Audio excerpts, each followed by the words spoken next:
Bismillahirrahmanirrahim. Assalamualaikum warahmatullahi wabarakatuh. Kurang besar. Alhamdulillah wassalatu wassalamu ala Rasulillah wa ala alihi wa sahbihi wa mawalah wa la hawla wa la quwata illa billahi wa ba'du. Alhamdulillah, di siang hari ini kembali kita bisa untuk berthalabul ilmi, dan kita pada siang hari ini sudah masuk pada bab yang ke-48, bab qaulullahi ta'ala wala in adzaqnahu rahmatan minna min ba'di dharra'a massathu la yaqulanna hadzali. Bab dan jika kami berikan kepadanya satu rahmat dari kami setelah ditimpa kesusahan, pastilah dia berkata, ini adalah milikku. Bab ini menjelaskan tentang akibat daripada tidak bersyukur akan nikmat Allah Subhanahu wa taala. Dicantumkan bab ini oleh pengarang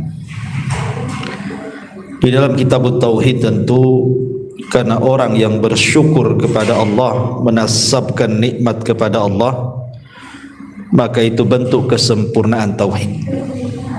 Sebaliknya, orang yang tidak mensyukuri nikmat Allah dan menasabkan nikmat kepada selain Allah, maka ini bentuk mencacati tauhid, bahkan bisa masuk pada kekufuran yang disebut dengan kufur nikmat.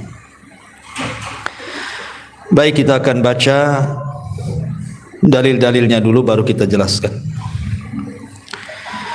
Allah Subhanahu wa taala berfirman dalam Fussilat ayat 50. A'udzubillahi minasyaitonir rajim. Bismillahirrahmanirrahim. Wala in adzaqnahu rahmatan minna min ba'di dharra'a massathu la yaqulanna hadzali wa ma adhunnu as-sa'ata qa'imatan wa la in ruji'tu ila rabbi innali indahu lal husna falununabbi annal ladzina kafaru bima amilu walanudhiqannahum min adzabin ghalidh. Dan jika kami berikan kepadanya satu rahmat dari kami setelah ditimpa kesusahan atau kesulitan, pastilah dia berkata, ini adalah hakku atau milikku. Dan aku tidak yakin bahwa hari kiamat itu akan terjadi. Dan jika aku dikembalikan kepada Tuhanku, sungguh aku akan memperoleh kebaikan di sisinya. Maka sungguh akan kami beritahukan kepada orang-orang kafir tentang apa yang telah mereka kerjakan, dan sungguh kami akan timpakan kepada mereka azab yang berat. Al-Imam Mujahid berkata dalam ayat ini, maksudnya kalimat hadzali, ini hakku, maksudnya adalah hadza bi amali wa ana mahkukun bihi.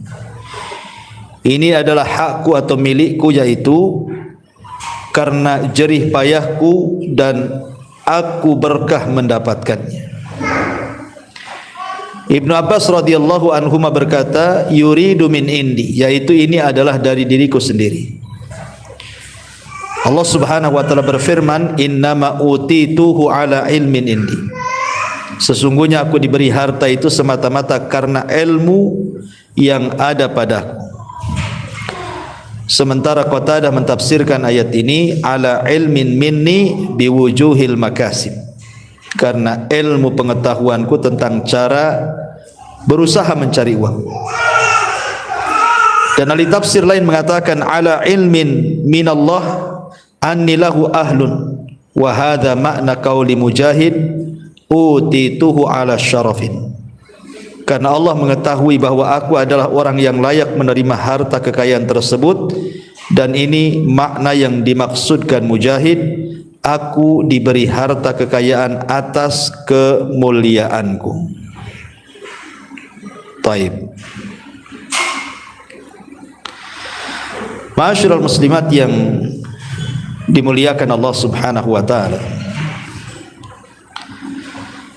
Kalau kita mengacu kepada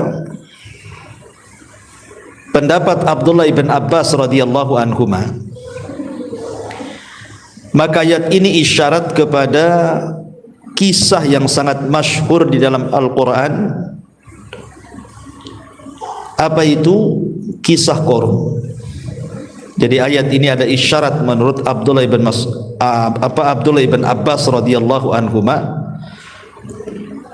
Ayat ini isyarat kepada kisah Qarun. Siapa Qarun ini?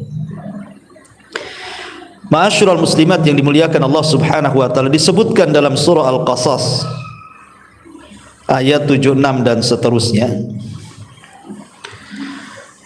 Kita tahu bahwa di zaman dahulu, di zaman Bani Israel, ada sosok kaya raya namanya Qarun ibnu Yashar ibnu Qahid ibnu Lawi ibnu Ya'qub.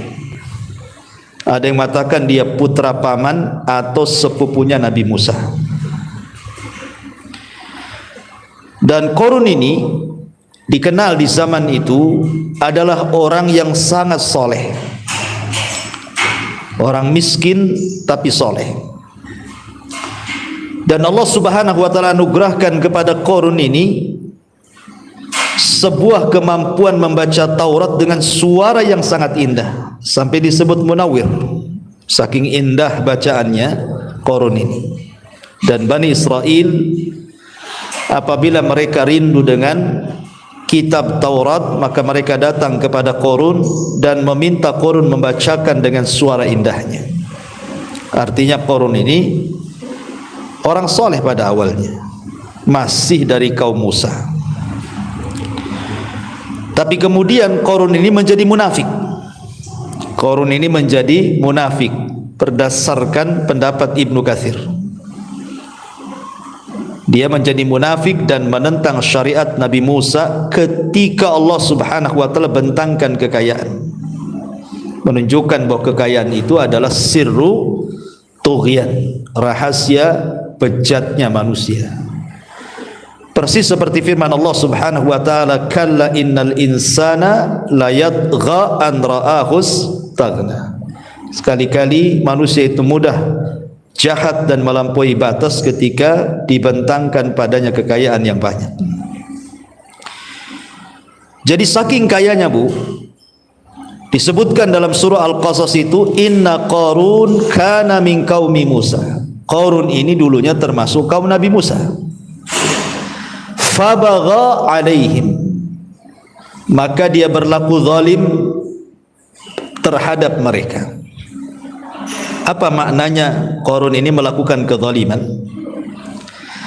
Ada yang mengatakan bahwa Qarun ini setelah dia kaya, dia suka merampas hak orang. Biasa orang kaya itu kan, Bu, kadang-kadang dia sudah enggak peduli halal haram, padahal sudah kaya tuh, masih juga kadang-kadang merampas hak orang lain. Itulah Qarun. Ada juga yang mengatakan bahwa Qarun ini penipu, dan ini kisah Israiliyat, tidak ada dalam hadis. Jadi Qarun ini punya sihir, sihir kimia namanya. Dia bisa merubah barang-barang yang jelek menjadi indah, besi menjadi perak dan emas dengan kimianya. Maka disebut sihir kimia. Itu Qarun punya sihir itu.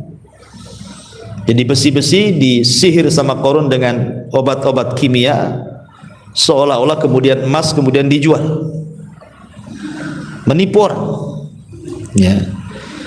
Tapi ada juga yang mengatakan tidak berdasarkan zahir Quran, tidak. Pokoknya Qarun bekerja kemudian berhasil dan menjadi kaya raya. Makanya Allah Subhanahu wa taala katakan wa atainahu minal kunuz ma inna mafatihahu latanu bil usbati ulil quwwah. Jadi Qarun ini, kata Allah, kami anugerahkan kepadanya pembendaharaan harta yang kunci-kuncinya saja sungguh berat dipikul oleh sejumlah orang-orang yang sangat kuat. Sampai-sampai sebuah riwayat mengatakan bahwa kunci-kuncinya Qarun itu, Bu, itu butuh kepada 60 bighal. Bighal itu sejenis kuda kecil, kuda poni gitu ya, untuk mengangkutnya. Itu kunci gudangnya saja itu dibawa oleh 60 bighal, sejenis kuda tadi. Berarti kan gudangnya banyak tuh. Kalau kuncinya saja 60 bighal kan, berarti gudang kekayaannya itu banyak sekali. Belum lagi kunci-kuncinya itu juga dipikul oleh orang-orang yang sangat kuat saking besarnya. Itu baru kuncinya kan, gimana gemboknya, gimana gudangnya tuh, saking kayanya. Maka sepanjang sejarah enggak ada orang sekaya Qarun itu. Makanya namanya dikenang dengan keburukan sampai hari ini. Sekaya apapun orang kaya dunia tidak seterkenal Qarun, tidak sekaya Qarun. Qarun itu kaya kali. Maka diabadikan dalam Al-Quranul Karim ya. Maka satu hari Qarun ini dijelaskan dalam Quran, fa kharaja ala qaumihi fi zinatihi. Jadi Qarun ini suatu ketika keluar lengkap dengan perhiasannya. Jadi dibawa semua perhiasannya, Bu, baju kebesarannya, mungkin kalau zaman sekarang ini kan mungkin kalungnya, batu akiknya gitu ya. Kemudian boleh jadi mungkin pakaian yang mahal, sepatu sandal yang mahal, kendaraan yang bagus kalau di zaman sekarang itu, Bu ya. Jadi betul-betul ingin riya di hadapan manusia. Sehingga kemudian orang-orang yang melihat Qarun berkata, qala alladhina yuriduna alhayata ad-dunya ya laita lana mithla ma utiya Qarun innahu ladhu haddin adim. Jadi orang-orang yang cenderung hatinya kepada dunia melihat Qarun itu, mereka mengatakan, duhai kiranya kita diberikan kekayaan seperti yang diberikan kepada Qarun. Lihat, mereka mengatakan ya laita lana mithla ma utiya Qarun. Sungguh Qarun benar-benar mendapatkan keberuntungan besar. Dari sini ada faedah, Bu. Terkadang, Bu, setiap manusia itu kan punya hasad ya, Bu. Saya, Ibu pasti punya hasad. Siapapun punya hasad.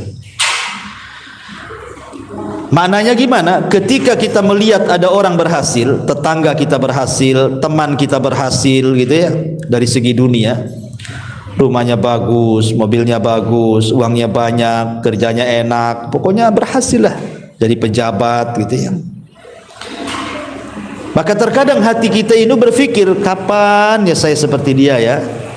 Pengen juga, enak juga jadi orang kaya itu ya. Pakai mobil enak, uang banyak, pergi-pergi kemana senang, bisa pelesiran, bisa jalan-jalan, makan tinggal tunjuk, dan begitu seterusnya. Jadi setiap orang itu pasti punya hasad seperti itu kan, Bu. Hasad yang seperti ini fitrah, pengen seperti orang. Tetapi menjadi bahaya hasad ini kalau seandainya kemudian dalam hatinya ada dua perkara. Pertama, menghendaki kehancuran orang yang diberikan nikmat dan berpindah nikmatnya kepada dia.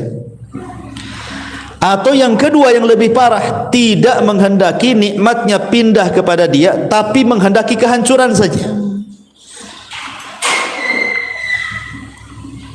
Dan mengatakan kepada orang yang sukses itu, ya Allah, mudah-mudahan orang itu usahanya gulung tikar, mudah-mudahan orang itu cepat dipecat. Mudah-mudahan orang itu tidak jadi pejabat lagi. Mudah-mudahan kekayaannya bangkrut. Lah ini hasad yang bahaya nih. Ya, hasad yang bahaya seperti ini. Dan hasad yang bahaya itu karena pada awalnya dia itu cenderung kepada dunia, sehingga melihat orang yang punya dunia itu muncul hasadnya di sini. Nah, ini bahaya. Tetapi kalau hasadnya itu diberikan kepada orang yang baik, umpamanya tetangga kaya haji umroh gitu ya, kemudian ibu mengatakan, ya Allah kalau aku seperti dia, aku pun samalah pengen umroh haji, itu bagus tuh bu. Hasad yang kayak gitu itu disebut ghibthah namanya, karena hasadnya untuk kebaikan. Tapi hasad yang buruk itu seperti ini, ada orang kaya samping, coba aku punya kekayaan kayak orang sebelah nih, punya mobil, kan enak maksiat aku katanya. Bisalah aku bermaksiat juga, mabok, zina, ya, judi dan yang lainnya gitu ya. Bisalah berbangga-bangga pakai baju bagus, pakai baju baru, pakai baju mahal biar dapat pujian orang. Itu yang nggak bagus tuh. Ya. Lah di sini di kisah Qarun ini ada orang-orang yang memang pada awalnya hatinya sudah sakit, sehingga melihat orang kaya itu dia mengatakan, duhai kiranya aku seperti Qarun, enak kali ya si Qarun itu. Tetapi orang-orang yang beriman tidak demikian cara berfikirnya. Wa asbahal ladzina tamannau makanah bil amsi yaquluna wa ka'anna Allah yabsutur rizqa liman yasha min ibadi. Ini ayat selanjutnya adalah wa qala alladzina utul ilma wailakum thawabullahi khairun liman amana wa amila salihan wa la yulaqaha illa sabirun. Sedangkan orang-orang yang beriman berilmu, mereka mengatakan, celakalah besar bagimu hai Qarun, pahala Allah adalah lebih baik bagi orang-orang yang beriman dan beramal saleh, dan pahala itu tidaklah bisa didapat kecuali oleh orang-orang yang sabar. Jadi orang-orang yang beriman itu berusaha menasihati Qarun, jangan seperti itu. Sehebat apapun kekayaan yang dikumpulkan itu, ujung-ujungnya juga ditinggal, Bu. Coba lihat orang-orang di sekitar kita lah, Bu, lah ya. Kan ada yang berhasil, sukses, kaya raya, mati juga. Siapa yang meneruskan kekayaannya? Ahli warisnya. Dulunya pejabat, dihormati, dibanggakan, dipuji gitu ya. Tiba-tiba kemudian jatuh, kemudian stroke, sakit gitu kan. Bisa jatuh juga jabatannya. Ya. Dulunya cantik, itu 45 tahun yang silam. Sekarang sudah 2024. Ya sudah nggak cantik lagi lah, bukan? Lihat, cantik pun hilang, ganteng pun hilang, kekar pun hilang, nyawa pun hilang. Jadi sehebat apapun orang menumpuk-numpuk harta itu, ujungnya ditinggalkan. Makanya kemudian orang-orang yang beriman ini menasihati Qarun, wailakum, celaka engkau Qarun, thawabullah khairun liman amana wa amila salihan. Kenapa engkau tidak ngumpul-ngumpulkan pahala, malah ngumpulkan harta? Bukankah pahala Allah itu adalah lebih baik bagi orang-orang yang beriman dan beramal saleh? Karena ketika itu Qarun tidak bersyukur dengan kekayaannya, dia malah berlaku zalim dengan kekayaannya. Baik zalim kepada Allah dengan tidak memberikan hak zakat dan sedekahnya, atau zalim kepada manusia karena dengan kekayaannya dia bisa semena-mena melakukan sesuatu kejahatan kepada orang. Dia bisa nyewa preman, nyewa orang jahat gitu ya. Itulah orang kaya, disebut sirru tughyan tadi, rahasia bejatnya orang itu, karena kepada Allah kurang ngajar dengan tidak bersyukur, kepada manusia bisa menindas orang. Makanya dinasihati. Ya. Tetapi Qarun ini dinasihati pun tidak mempan. Itulah kadang-kadang orang kalau sudah berhasil itu kadang-kadang jadi sombong kan, Bu. Saya itu pernah melihat dengan kedua mata saya, Bu. Ya, di Batam ini Ada dulunya orang itu, masya Allah, kadang-kadang duduk-duduk nggak pakai baju, ya, kadang-kadang jualan, ya apa ya, rongsokan gitu ya, nampung-nampung rongsokan orang. Kadang-kadang pokoknya miskin, susah cari uang itu. Lah berapa tahun setelahnya itu, saya tidak tahu jadi juragan lahan pula dia, jual-jual lahan. Ya tentu lahan kau di Batam, jalan pemerintah lah, dijual-jual dia. Subhanallah, setahun atau 2 tahun mungkin dia jual-jual lahan itu dengan cara zalim juga, dijual ke orang, habis itu dijual lagi ke orang karena nggak dibangun, dijual lagi ke orang. Zahirnya dia kaya, yang tadinya ndak punya motor langsung beli mobil CR-V lagi yang baru zaman itu ya. Kemudian bangun rumah besar. Dulu saya ingat beliau ini suka ke masjid. Ya, masya Allah, kalau sholat juga nampak khusyuk gitu kan. Kadang-kadang habis sholat dia sempatlah ngobrol-ngobrol gitu. Tapi setelah kaya dengan cara seperti itu, Bu, ke masjid pun tidak. Kemudian menjadi jahat, sombong, mabok-mabokan, bayangkan. Main perempuan, naudzubillah. Ya, akhirnya qadarullah, mungkin karena dia suka jual-jual lahan yang sudah dijual, diambil, dijual lagi, kemudian dijual lagi, jadi bermasalah. Akhirnya mungkin nggak terima tuh yang membeli sudah sekian kali itu, lapor ke Polda lah. Kan itu, ditangkap polisi, habis duitnya untuk nebus tuh, habis.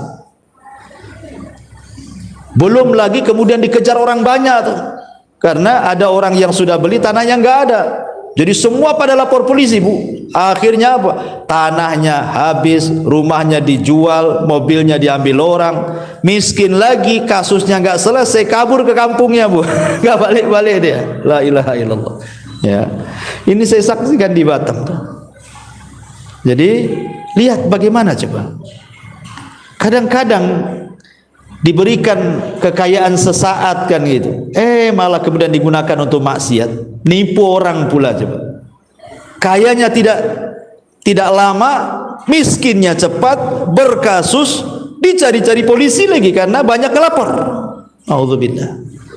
Nah, ini kan kenyataan di masyarakat nih kayak gini. Ini masih azab dunia, Bu. Masih mending kalaupun ditangkap polisi, di penjara dikasih makan kan itu ya. Gimana azab kubur, di mana azab neraka? Masih apa yang ngasih makan di sana? Walaupun dikasih makan pun api neraka yang dimakan. Nauzubillah. Lihat Qarun ini. Akhirnya Allah Subhanahu wa taala kemudian mengatakan, فَخَسَفْنَا بِهِ وَبِدَارِهِ الْأَرْضَ فَمَا كَانَ لَهُ مِنْ فِئَةٍ يَنْصُرُونَهُ مِنْ دُونِ اللَّهِ وَمَا كَانَ مِنَ الْمُنْتَصِرِينَ. Maka kami benamkan Qarun beserta rumah-rumahnya ke dalam bumi, maka tidak ada baginya satu golongan pun yang menolongnya terhadap azab Allah, dan tiada ia termasuk orang-orang yang dapat membela diri di hadapan Allah Azza wa Jalla. Ketika Qarun diazab oleh Allah, ada yang mengatakan ini kan kisah Israiliyat, Bu ya, tapi dicantumkan di dalam kitab-kitab tafsir. Ya, kita ceritakan sajalah sebagai pelezat kisah ya. Jadi Qarun itu hasad kepada Nabi Musa karena merasa dia kaya. Dia berpikir kenapa kenabian itu tidak diberikan kepada dia, dia kan kaya. Dia pikir Qarun itu bahwa kekayaan itu tanda sayang Allah kepada dia gitu ya. Sebagaimana tafsir daripada Imam Al-Mujahid ataupun ya Imam Mujahid mengatakan hadza bi amali wa ana mahkukun bihi. Jadi ini kekayaan itu berkat kerja payahku dan aku diberkahi oleh Allah. Jadi seolah-olah ada sebagian orang yang diberikan kekayaan itu merasa bahwa saya kaya itu karena sayang. Allah itu sayang dengan saya. Allah memuliakan saya. Kalau Allah nggak sayang, ngapain saya diberikan kekayaan, katanya. Ya pasti dimiskinkan lah kalau Allah nggak sayang katanya. Kan ada di masyarakat tuh ngomong gitu, ya karena Allah sayang aja sama saya katanya. Bu, kekayaan itu bukan sayang atau tidak sayang. Karena Allah Subhanahu wa taala itu memberikan kekayaan itu kepada yang dicintainya dan kepada yang tidak dicintainya. Beda dengan iman, Allah berikan kepada orang yang dicintainya saja. Sebab sepanjang sejarah rata-rata orang kaya itu kafir.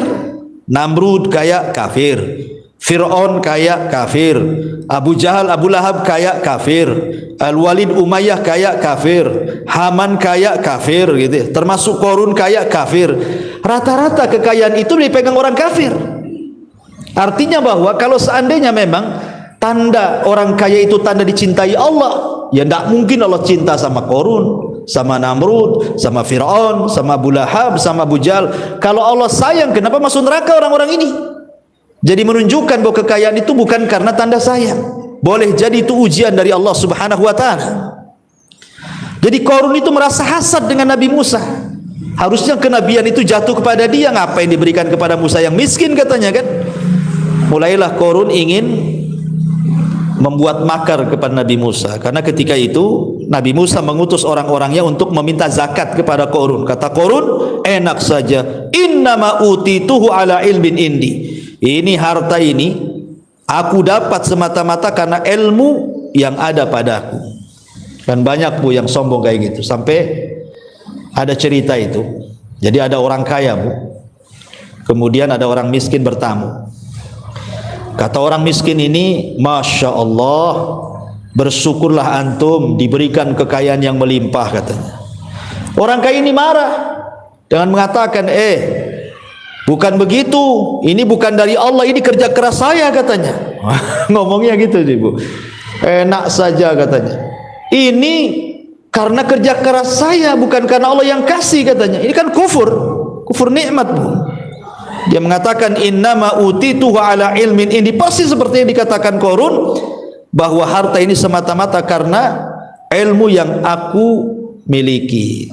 Seperti mamanya orang mengatakan, ya wajarlah kalau saya kaya, saya kan kuliah sampai S3 sampai doktor, masa doktor miskin kan gitu. Ya wajar saya profesor kaya, masa profesor miskin. Wajar saya menteri kaya, wajar saya presiden. Enggak, kekayaan itu bukan Anda menteri, Anda profesor, Anda doktor, Anda presiden, Anda pejabat. Tidak, kekayaan itu datang dari Allah. Kekayaan itu datang dari Allah. Allah memberikan sesuai dengan kehendaknya dan Allah mencabut sesuai kehendaknya karena hikmah yang Allah Subhanahu wa taala kehendaki. Ya. Jadi Qarun ini kemudian merencanakan makar kepada Nabi Musa dengan cara apa? Dia berpikir ingin membuat Nabi Musa itu terhina. Dengan cara apa? Dia ingin menyewa seorang pelacur. Sewa pelacur Bu. Ya. Kemudian kata Qarun itu, nanti kamu bilang bahwa engkau berzina dengan Nabi Musa di hadapan orang banyak supaya kehormatannya jatuh. Lihat bagaimana Qarun ini hendak membuat kehormatan Nabi Musa jatuh. Jadi memadamkan karakter. Akhirnya kemudian pada waktu yang ditentukan, Qarun ini ngajak Nabi Musa berjumpa. Dengan disaksikan halayak orang ramai, kemudian Qarun sudah membayar seorang gadis pelacur untuk ngomong bahwa Musa berzina dengan dia. Subhanallah. Betul-betul berkumpul orang banyak. Kemudian setelah disaksikan orang banyak, Qarun melirik wanita itu, cepat ngomong, engkau berzina dengan Nabi Musa. Subhanallah, Allah tolong nabinya. Allah tidak hendak menghinakan nabinya. Ini tahu makarnya orang kafir. Allah masukkan ke hati wanita pelacur itu, tidak jadi ngomong. Kemudian wanita ini terkadang sebentar-sebentar melihat Qarun, terkadang sebentar-sebentar melihat Nabi Musa. Asli dipandang-pandang aja dua orang ini. Ketika dia melihat Nabi Musa, dia kasihan, apalagi dia orang soleh, dia seorang nabi. Maka tiba-tiba perempuan ini harusnya ngaku dia berzina dengan Musa, dia mengatakan, demi Allah, aku disuruh Qarun untuk mengatakan berzina dengan Nabi Musa. Oh, marah Nabi Musa, marah karena sudah tahu makarnya. Dari situlah kemudian terjadilah saling laknat antara Qarun dan juga Nabi Musa. Akhirnya kemudian ketika giliran Nabi Musa alaihi salatu wassalam, Kemudian Musa pun berdoa kepada Allah Subhanahu wa taala. Tiba-tiba kemudian Allah berfirman kepada Musa untuk memerintahkan bumi. Wahai Musa, perintahkan saja bumi itu, maka dia akan menuruti kemauanmu. Maka tiba-tiba Musa memerintahkan bumi, ya ardha khudhihi, wahai bumi, telan si Qarun itu, telan si Qarun itu. Tiba-tiba buminya belah, Qarunnya terperosok kakinya. Qarun ini meronta-ronta ingin keluar, tapi Musa mengatakan telan lagi, telan lagi. Akhirnya kemudian Qarun pun masuk lagi ke tanah, masuk lagi sedikit demi sedikit. Bukan hanya itu saja, rumahnya terperosok ke bumi, gudang-gudang hartanya masuk ke bumi. Tidak ada satupun kekayaannya kecuali ikut terperosok dengan gempa itu. Kemudian Qarun terus meminta-minta ampun sampai akhirnya betul-betul Qarun dipendam bumi, mati dengan dikubur kekayaannya. Maka Allah mengatakan fa khasafna bihi wa bidarihil arda, maka kami benamkan Qarun beserta rumah-rumahnya ke dalam bumi. Lah orang-orang yang pertama melihat Qarun itu apabila keluar menggunakan pakaian indah kan pengen seperti Qarun. Itu waktu kayanya. Sekarang Qarun sudah diadab. Maka lihat bagaimana perkataan orang-orang yang dulunya memuji Qarun. Dia mengatakan, wa asbahal ladzina tamannau makanahu bil amsi yaqulun wa ka'anna Allah yabsutur rizqa liman yasha min ibadihi wa yaqdiru laula an mannallahu alaina la khasafa bina wa ka'annahu la yuflihul kafirun, katanya. Dan orang-orang yang sebelumnya mengharapkan agar menjadi seperti Qarun menjadi sadar dan berkata, aduhai, benarlah bahwa Allah melapangkan rizki bagi siapa saja yang Ia kehendaki dari hamba-hambanya, dan menyempitkannya pun sama. Kalaulah Allah tidak melimpahkan karunia kepada kita, niscaya Allah juga membenamkan kita. Aduhai, benar tidaklah beruntung orang-orang kufur itu. Sadar dia bahwa kekayaan itu ada ujungnya, kesombongan itu ada puncaknya, ada batas-batas waktunya. Lihat Qarun, ya. Jadi dari sini menunjukkan bahwa orang yang tidak bersyukur kepada nikmat-nikmat Allah jangan-jangan seperti si Qarun ini. Hati-hati.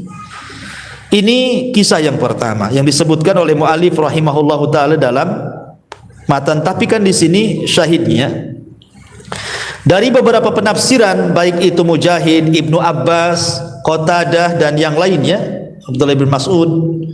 Kebanyakan alasan-alasan orang-orang yang bakhil karena kekayaan, kebanyakan alasan-alasan orang bakhil karena kekayaan itu, mereka mengatakan seperti ini: saya kaya itu karena saya punya ilmu, saya berusaha, saya punya skill, saya itu siang malam kerja, wajar kaya, kan itu Bu ya. Atau karena Allah cinta dengan saya, ya. Atau memang ini sudah karena kehebatan saya, karena aku diberikan kemuliaan. Nah, ini tidak demikian, tidak seperti orang-orang yang apabila diberikan kekayaan mengatakan Rabbi akraman, Rabbku sudah memuliakanku. Apabila disempitkan dia mengatakan Rabbi ahanan, Rabbku sedang menghinakan aku. Bukan seperti itu. Kaya miskin itu ujian. Bahkan terkadang kaya itu ujiannya berat dibandingkan miskin, karena pertanyaannya juga lebih banyak di akhirat di hadapan Allah Subhanahu wa taala. Ini dalil yang pertama. Dalil yang kedua, di mana Allah Subhanahu di sini mu'alif rahimahullahu taala menyebutkan tentang satu kisah masih di zaman Bani Israel, ya. Jadi di zaman Bani Israel itu Bu, disebutkan dalam hadis Nabi SAW, inna salasatan fi Bani Israel, ada 3 orang dari Bani Israel yang menderita sakit. Apa sakitnya? Abrasa wa aqra'a wa a'ma. Pertama menderita penyakit abros, sopak, banyak cacat di kulitnya. Yang kedua penyakit aqra, botak kepalanya, banyak penyakit di kepalanya. Dan yang ketiga a'ma, buta dari kecil permanen. Singkat cerita, saya tidak akan baca matanya karena terlampau lama dan panjang hadis ini. Jadi Allah hendak menguji 3 orang ini. Diutusnya malaikat. Kemudian pertama mendatangi orang yang banyak penyakit di badannya. Kemudian kata malaikat ini, dia mengatakan, ayyu syai'in ahabbu ilaika. Kira-kira nih, kalau Allah memberikan sesuatu kepadamu, kira-kira sesuatu apa yang paling kau cintai? Maka dia mengatakan, launun hasan, aku ingin kulitku bagus. Wajildun hasan, warna kulitku bagus, qad qadaranin nas, karena manusia jijik denganku. Akhirnya malaikat ini mengusap kulitnya, kemudian sembuh dan dia menjadi orang yang paling mulus kulitnya, paling indah kulitnya, dan manusia pun suka dengan kulitnya. Kemudian malaikat ini yang menjelma manusia bertanya lagi, ayyul mali ahabu ilaik, kira-kira harta apa yang kau sukai? Qala, dia mengatakan al-iblu, unta. Akhirnya kemudian sebelum pergi malaikat ini menitipkan seekor unta usyara, unta yang siap lahiran pada bulan ke-10. Biasanya kan 10 bulan dan lahiran unta itu. Kemudian setelah itu malaikat ini datang kepada orang yang botak yang banyak penyakitnya. Ditanya juga, kira-kira kalau engkau menghendaki sesuatu dari Allah, kira-kira sesuatu yang kau cintai apa? Dia mengatakan, Allah ingin menyembuhkan penyakit di kepalaku, dan Allah memberikan rambut yang indah, kepalaku tidak banyak penyakit, manusia tidak jijik. Akhirnya diusap sembuh juga. Kemudian malaikat ini mengatakan, kira-kira hewan apa yang kau sukai? Dia mengatakan al-baqar. Apa itu? Sapi. Maka dikasihlah sapi betina yang bunting siap melahirkan. Kemudian malaikat bertanya kepada orang yang ketiga yang buta, sama juga pertanyaannya. Kira-kira kalau engkau meminta kepada Allah dan Allah akan kasih, kira-kira apa yang engkau sukai dari Allah ketika hendak mengasihi dirimu? Maka dia mengatakan, aku ingin melihat, aku sudah buta lama permanen tidak bisa melihat. Diusaplah matanya, Masya Allah bisa melihat. Kemudian diberikan kambing, karena dia suka kambing, kambing bunting siap melahirkan. Kemudian malaikat ini pergi. Sudah bertahun-tahun bu, rupanya untanya ini keluar 2 ekor jantan betina, sapinya keluar 2 ekor jantan betina, kambingnya pun lahiran 2 ekor jantan betina. Dari jantan betina ini besar, kemudian kawin, ada anaknya lagi, kemudian ada anaknya lagi, sampai akhirnya untanya menjadi selembah, sapinya menjadi selembah, kambingnya pun menjadi selembah. Kaya raya, karena di zaman itu kan kekayaan dilihat dari peternakan. Ya kalau di Batam ini kan banyak kos-kosan, orang desa kan peternakan gitu ya. Jadi Allah hendak menguji 3 orang ini, mana di antara mereka yang kufur, mana di antara mereka yang syukur. Datanglah kepada orang yang kulitnya sudah disembuhkan dalam bentuk malaikat ini, banyak penyakit kulitnya. Pura-pura orang miskin, datanglah kepada orang yang sudah kaya banyak unta itu. Fulan, aku ini orang miskin, ada enggak 1 unta kau berikan kepada aku, katanya. Bukankah Allah sudah memberikan unta-unta itu kepadamu? Marah dia bu, enak saja katanya, unta-unta ini warisan bapak nenek moyangku katanya, ini jerih payahku, pergi katanya. Akhirnya dia mengatakan, wahai fulan, kalau engkau benar dengan kata-katamu, maka Allah akan tetapkan nikmatmu. Tapi kalau kau dusta dengan kata-katamu, ingat, engkau melihat diriku, harusnya kau ingat dulu engkau seperti diriku. Maka kalau engkau berdusta, Allah akan kembalikan. Akhirnya dikembalikan bu, karena dia berdusta, dikembalikan lagi penyakitnya, dimatikan semua untanya, miskin lagi. Manusia pun menjauh darinya. Orang yang kedua pun sama, kufur nikmat, kecuali orang ketiga, orang buta. Ketika dimintai kambingnya senang, datang orang buta, malaikat padahal itu menjelma orang buta, datang kepada orang buta yang sudah sembuh butanya itu. Dia minta kambingnya, tanpa disangka disyukur nikmat. Kalau kau ingin kambing, ambil tuh kambing 1 lembah, katanya. Subhanallah. Akhirnya malaikat ini ngaku, aku diutus Allah, karena engkau bersyukur, maka engkau akan dilanggengkan kekayaanmu dan penyakitmu pun tidak akan dikembalikan. Lihat bagaimana di sini orang yang syukur nikmat itu Allah Subhanahu wa taala tambah kekayaannya kan, dan penyakitnya tidak dihilangkan. Makanya syukur itu minimalnya walaupun tidak ditambah tapi tidak dihilangkan kenikmatannya. Tapi orang kufur sudah jelas tidak akan ditambah dan pasti dihilangkan kenikmatannya. Walaupun nampaknya tidak hilang, tidak akan berkah hidupnya. Makanya penting sekali dalam bab ini agar kita pandai-pandai bersyukur, ya. Dan kalau kita bercerita tentang syukur sedikit, Bu, syukur ini kan ada macam-macamnya, ya. Pertama, harus dipahami bahwa semua nikmat yang ada pada kita itu datang dari Allah. Semua nikmat yang ada pada kita itu semua datang dari Allah berdasarkan surah An-Nisa 53, wa ma bikum min nikmatin fa minallah. Dan segala nikmat yang ada padamu semua datang dari Allah. Jangan dikatakan ini karena jerih payahku, wajar aku kaya, aku siang malam kerja. Enggak begitu. Ini datang dari Allah, kemudian saya kerja. Jadi Allah jangan sampai dihilangkan. Kemudian yang kedua, janganlah seseorang itu merasa bahwa dia pantas mendapatkan satu nikmat, karena jika seseorang sudah merasa bahwa dia pantas mendapatkan nikmat tersebut, maka seringnya menjadikan dia jatuh ke dalam sifat ujub, Bu. Jangan. Ya, jangan mengatakan ya sudah pantas lah saya kalau kaya, guys. Kalau dia nggak pantas katanya. Kenapa dia nggak pantas kaya? Iyalah sekolah aja enggak, aku sekolah tinggi, masa aku miskin katanya. Nggak boleh, Bu. Ya. Kalau dia nggak pantas. Dia kan orang desa katanya. Bego dia katanya. Kalau saya kan orang kota, wajar lah kan gitu. Jangan. Ya kan? Ataupun menasabkan kepada kelompok gitu. Dia pantas gak itu maju? Nggak pantas. Dia kan tak pandai dagang. Kalau ibu, ya pantas, ya kan orang Padang, pandai dagang katanya. Nah, nggak boleh, Bu, ya kan? Jangan mentang-mentang orang Padang pandai dagang gitu ya. Nah, nggak apa-apa, ya. Dia pantas, saya ya pantas juga gitu ya, Bu. Jadi jangan sedikit-sedikit pantas saya. Itu kalimat saya itu ananiyah namanya, Bu, ya. Ananiyah itu artinya sedikit-sedikit saya. Allah dilupakan di situ, hati-hati. Yaitu ujub itu namanya. Ya, kemudian yang dipahami syukur juga itu dalam bentuk lisan, Bu. Kalau diberikan nikmat itu banyak-banyak bersyukur dengan lisan. Masya Allah la quwata illa billah, atau alhamdulillah gitu ya. Dengan lisan alhamdulillah, ya. Ataupun dengan tahadus bin nikmat.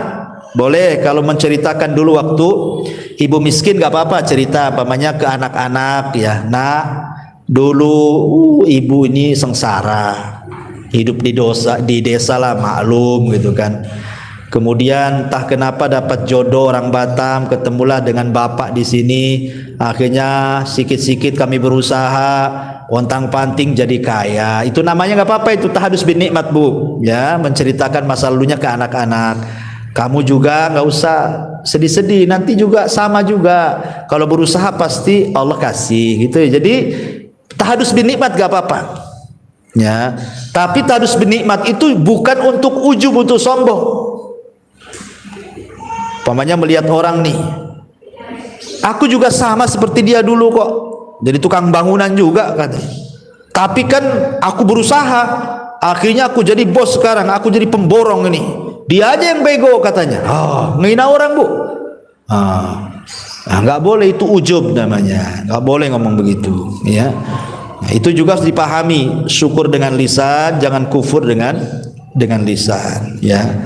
Ataupun umpamanya syukur dengan hati. Ini penting juga. Syukur dengan hati, syukur dengan lisan, syukur dengan anggota badan. Syukur dengan anggota badan ya diinfakkan, ataupun mengarahkan nikmat itu kepada Allah Subhanahu wa taala, bukan kepada yang lainnya. Jadi betul-betul fi sabilillah, di jalan Allah, karena semua harta akan ditanya. Nikmat ini akan ditanya. Semua akan ditanya di hadapan Allah Subhanahu wa taala. Ini di antara bab yang kita kaji tentang bab akibat kufur nikmat dan pahala bagi yang mensyukuri nikmat Allah Azza wa Jal. Bab ke-48. Silakan, sebelum saya tutup kalau yang bertanya silakan.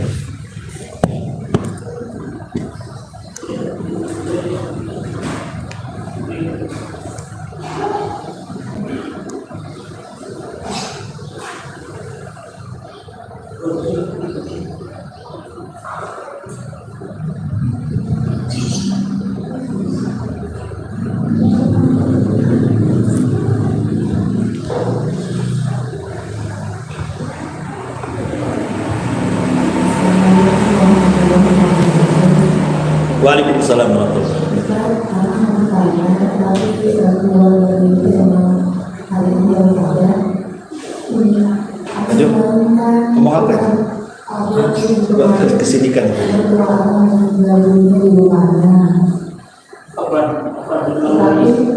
Ulangi. Teman-teman banyak takziah ke rumah.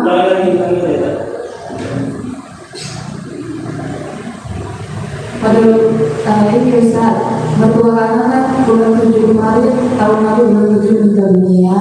Ya. Dan teman-teman anak banyak takziah ke rumah. Biasanya mereka kan membawa apa? Uang sama amplop gitu Ustaz. Ya. Yang mau tanya-tanyakan, sedangkan keluarga suami ini kan ada 4 orang laki-laki semuanya. Ya. Uang yang takziah ini sampai sekarang masih anak simpan Ustaz di rumah. Nah, setelah tanya-tanya ke orang itu bahwa uang ini harus dibagikan berempat, tidak boleh disumbangkan atau dikasih kemana gitu Ustaz. Iya. Itu bagaimana Ustaz uang yang sekarang yang anak pegang ini?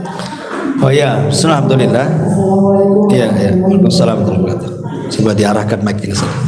Tinggal dengar, kalau ke sini ke sana nggak dengar. Iya, jadi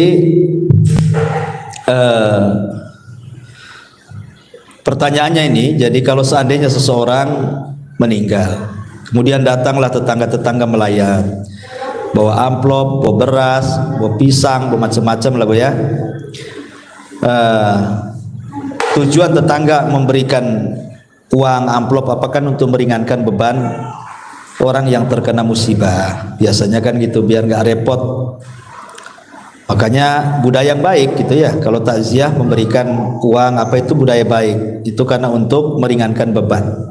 Karena bisa saja kadang-kadang yang meninggal itu adalah orang yang paling berjasa di keluarganya, yang ngasih nafkah keluarganya setelah dia meninggal, berat keluarganya kan, karena orang yang selama ini menafkahinya meninggal.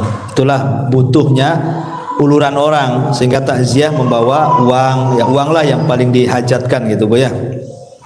Sekarang pertanyaannya kan, anak daripada almarhum atau almarhumah itu kan ada 4 kata ibu itu. Bagaimana posisi uang takziah itu kemana? Ya sekarang ibu berunding saja dengan anak-anaknya yang lainnya, dalam hal ini ya saudara ibu gitu ya. Kira-kira bagusnya gimana? Karena itu kan orang memberi itu kan biasanya untuk anak-anaknya, bukan untuk yang sudah meninggal, bukan. Biasanya untuk takziah ini kan untuk keluarga yang ditinggal. Setahu saya begitu kebiasaannya. Ada orang bawa beras karena untuk meringankan keluarga yang ditinggal. Berarti kan itu milik anak-anaknya bersama. Ingat, itu milik anak-anaknya bersama. Tapi kalau ada kesepakatan anak-anaknya, umpamanya sudahlah uang-uang orang ini kita sedekahkan balik saja, kita niatkan hartanya untuk yang meninggal, yaitu lebih baik lagi. Ya, kalau memang ada persetujuan dari anak-anaknya, karena anak-anaknya sudah pada mampu gitu ya, maka salah seorang dari keluarga umpamanya, ya kita kan sudah mampu, masing-masing sudah berkeluarga, ada punya kerja, uang ini pun gak seberapa umpamanya, gimana kalau kita sedekahkan ke panti asuhan, ke anak yatim, pembangunan masjid atau gimana, kita niatkan pahalanya orang tua, itu lebih baik lagi, gak ada masalah gitu kan. Tapi kalau umpamanya di antara ada keluarga itu mungkin yang kurang mampu, di antara sekian banyak yang mampu, ya kasihkan saja ke orang yang gak mampu dari saudara-saudara itu siapa gitu kan. Karena kasihan dia hidupnya gitu ya. Mudah-mudahan dengan uang itu bisa ikut juga meringankan apa namanya ya, meringankan beban sedih dia gitu ya.